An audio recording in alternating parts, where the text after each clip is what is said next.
Aux Nations Unies le 25 septembre 2025, Djibouti s'est fait entendre avec force. À l'occasion du sommet biennal pour une économie mondiale durable, inclusive et résiliente, le président Ismaïl Omar Guelleh a dénoncé une architecture financière internationale qu'il qualifie de dépassée et profondément injuste. Un message fort venu du Sud global qui réclame désormais une réforme en profondeur des règles du jeu économique mondial. Le monde change, mais notre système financier mondial, lui, reste figé dans un passé révolu. Un système né à Bretton Woods il y a 80 ans, dans un monde où les pays du Sud n'étaient ni représentés ni écoutés. Aujourd'hui encore, alors que le Sud global représente plus de 85% de la population mondiale, sa voix reste marginalisée.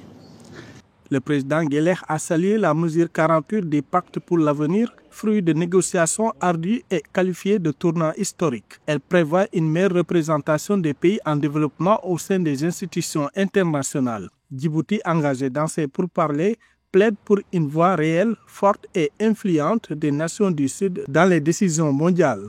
Les chiffres sont aussi clairs et qu'alarmants. Le déficit annuel pour atteindre les objectifs de développement durable dépasse 4 200 milliards de dollars. Le coût du capital dans les pays en développement peut être jusqu'à 3-4 fois plus élevé que dans les pays du Nord. C'est une injustice systémique, une fracture qui compromet nos ambitions communes. À travers ces investissements dans les infrastructures logistiques, les énergies renouvelables ou encore le numérique, Djibouti veut incarner un modèle de transformation. Le pays appelle à 3 réformes clés, une restructuration plus juste de la dette, un accès élargi aux ressources du FMI et une gouvernance rééquilibrée des institutions financières. Un plaidoyer clair pour que l'économie mondiale reflète enfin les réalités du XXIe siècle.